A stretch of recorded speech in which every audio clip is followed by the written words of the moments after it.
Naalarma ang Commission on Population and Development sa pagtaas ang bilang ng repeat teenage pregnancy sa bansa. 4 na sanggol ang isinisilang kada oras. Teenage pregnancy is now a national social emergency. Pregnancy has always been a national concern. Ma, wala, inay!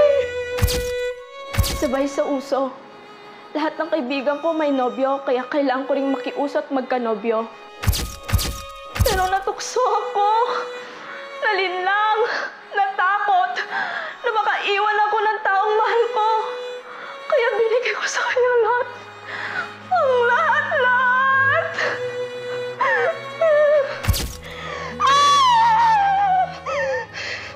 Ma, ako? Simple na akong tao. Mabait at pala kaibigan. Lalo na sa mga kalalakihan.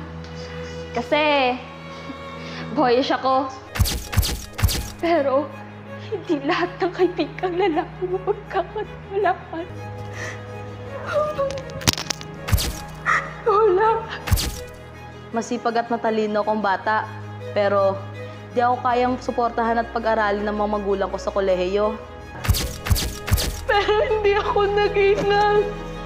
Hindi ko na maaabot mga pangarap ko. Hindi ko ito ginusto.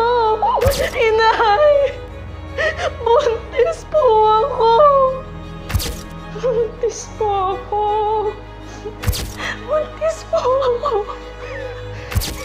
Para sa mga kapwa ko kabataan, huwag sumabay sa uso upang malayo sa tukso. Pagkatiwalaan ang dapat pagkatiwalaan. huwag madaliin ng buhay. Piliin maging masaya habang bata pa. Ganito ba talaga tayo? Ginuhit ng lipunan? Ito nga ba talaga ang ating kapalaran? Ina, 3 letra. Pinuos sa kung ano ka at dinala sa kung nasaan ka. Ito ang tanong ko. May edad ba kung kailan pwede ka nang maging ina?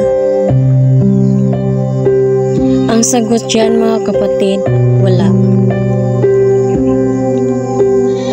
Isa sa atin pwede nang maging ina.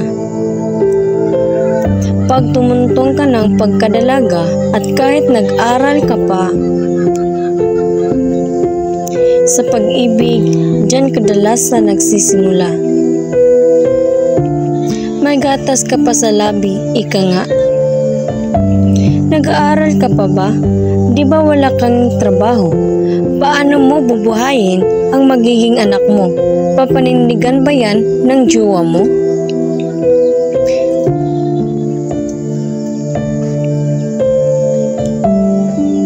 Mga katanungan madalas tanungin, hindi ba? Pero wag nating kalimutan na may mga nagiging biktima. Biktima ng karahasan, mga pangyayaring hindi naman talaga kagustuhan. Bata ka pa, pero may dinadala ka ng bata. Hindi lang mga babae ang may pananagutan. Kaya bago kayong gumawa ng kasalanan,